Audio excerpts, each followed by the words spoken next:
Hola, respetables estudiantes de la Universidad José Vasconcelos. Sean bienvenidos a esta primer cápsula de la asignatura Tratados Internacionales, donde vamos a hablar acerca de la introducción. Y para esto lo primero que vamos a entender es que los tratados internacionales van a fungir como el fin para poder llevar a cabo transacciones internacionales que competen a los intereses de dos o más estados.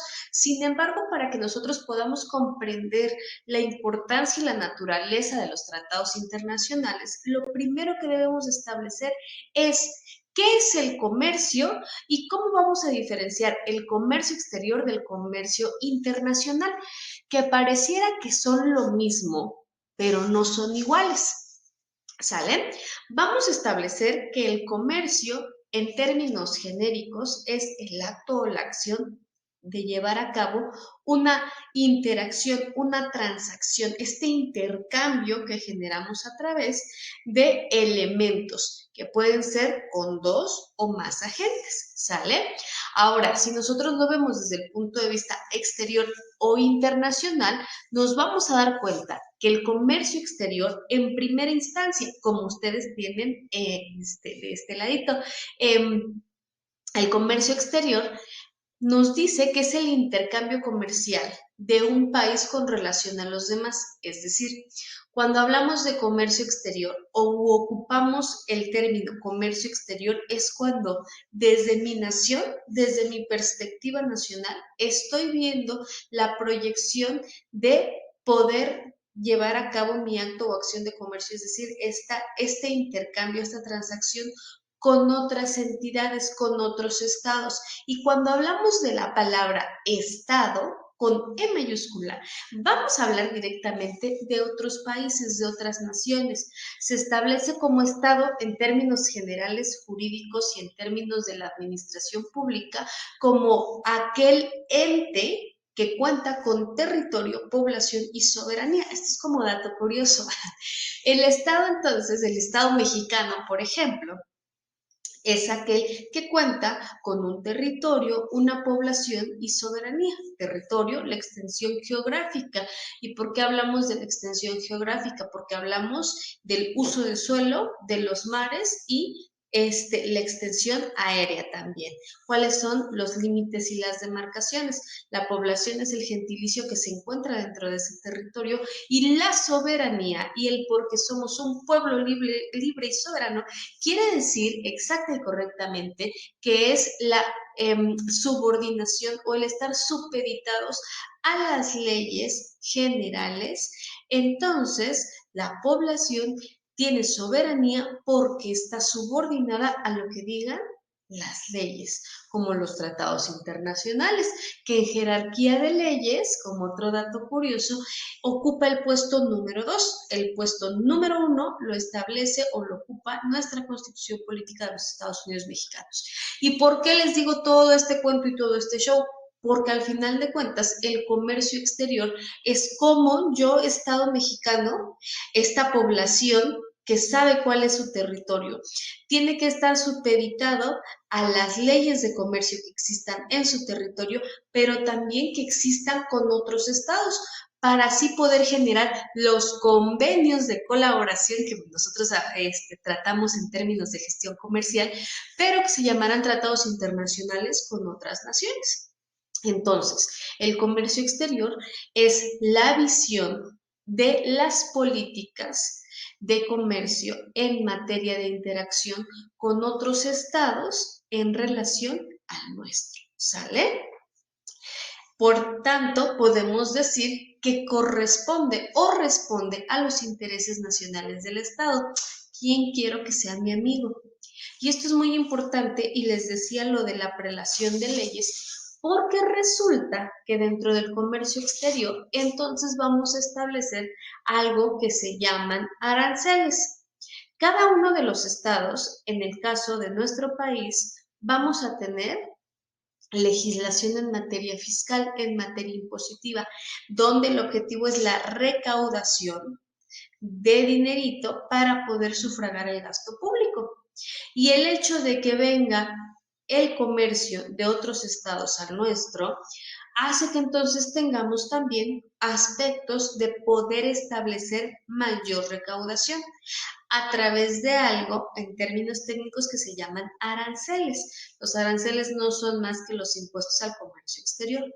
Pero resulta que cuando entonces hablamos de comercio exterior, hablamos de las políticas públicas que me dicen, bueno, sí, efectivamente, hay soberanía. Entonces toda la población está enteramente obligada a contribuir, a pagar un impuesto. Pero ¿qué pasa con el agente externo? Con el Estado, es decir, con el país vecino. ¿Cómo le voy a cobrar? O sea, más bien yo le debo muchísimo históricamente, ¿no? Entonces, pues vamos a hacer un lado esas leyesitas y entonces, ¿sabes qué? Quedas en el número 2.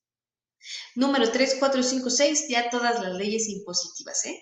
Pero ¿qué pasa con los intereses nacionales? Híjole, sí me interesa la recaudación, pero me interesa mejor mi relación comercial con el país vecino. Así que establecemos un tratado internacional donde decimos que por ciertos actos o por ciertas actividades quedan prohibidos los aranceles. Es decir, hay paso libre de ese Estado hacia nuestro territorio en materia de comercio. ¿Sale? Por eso hablamos del término comercio exterior, porque hablamos entonces de los planes políticos que convienen a los intereses de nuestra nación. Y se refiere entonces a nuestro país en específico o al país dentro del cual se estén haciendo esas políticas públicas. Por otro lado, cuando hablamos de comercio internacional, entonces vamos a hablar de un término más amplio. Ya no vemos la visión individual respecto de mi país con las políticas en general con los demás estados, sino ya que vemos la amplitud de toda la acción de comercio que puedo realizar, es decir, el flujo de las relaciones internacionales. ¿Qué puedo comerciar? Productos, servicios y que pueden ser a través de mecanismos oficiales o particulares.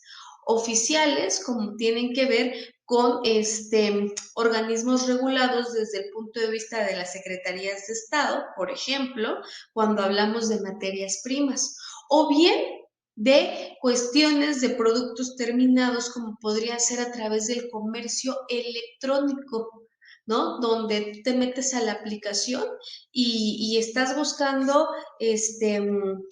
los zapatos, el juguete, el mueble, lo que tú quieras, y de repente dice envío internacional. Es decir, un particular se está encargando de buscar el producto que yo quiero en otra nación y me lo va a traer. Entonces hablamos de comercio internacional cuando hablamos ya de la actividad propia de la comercialización y ya no se refiere a una nación en específico, sino que se habla en términos generales, ¿sale? Hablamos en términos más de gestión de negocios, cuando ya empezamos a ver más allá de los tratados internacionales, de las políticas públicas que existen dentro de la nación, hablamos de los intereses que tenemos en realizar comercio y expandirlos, porque ese es uno de los grandes objetivos de la gestión de negocios en materia de comercio internacional, cómo expandir la calidad, la cantidad, cómo expandir nuestra innovación a todos estos rincones del mundo. Y cuando hablamos de mundo, hablamos de mundialización. ¿Y qué es esto? Fíjense que dentro del plano histórico del mundo, vamos a darnos cuenta que vamos a tener una interrelación de nosotros como individuos en otros territorios, por gusto, por necesidad, por descubrimiento, por la misma naturaleza humana, donde entonces vamos a converger con cultura, con política, con sociedad, con economía, con comercio y obviamente con elementos jurídicos. Dijeran por ahí, al lugar que fueres, haz lo que vieres, ¿no? Y entonces, ¿qué sucede? La mundialización es eso, cuando nosotros tenemos este intercambio a través del desplazamiento de las personas de un territorio a otro y comienzan a tener el conocimiento vívido de los elementos que acabamos de mencionar, de tal forma que empezamos a comprender las maneras de vida e inclusive a adoptar algunas de ellas. Lo que nos lleva a la globalización, que según nuestros autores nos dicen que es un fenómeno homogeneizado, es decir, está por todas partes. Generalmente o en principio está en los términos económicos, en los cuales el objeto primordial o el objetivo primordial es quitar las barreras que existen de las fronteras y conectar al mundo de tal forma que sin tener la necesidad de desplazamiento podamos conocer el mundo a través de las nuevas tecnologías de la información y la comunicación. ¿Cómo entonces el desarrollo electrónico de la comunicación y de la información ha hecho que podamos llegar a esta interacción sin el desplazamiento de la mundialización?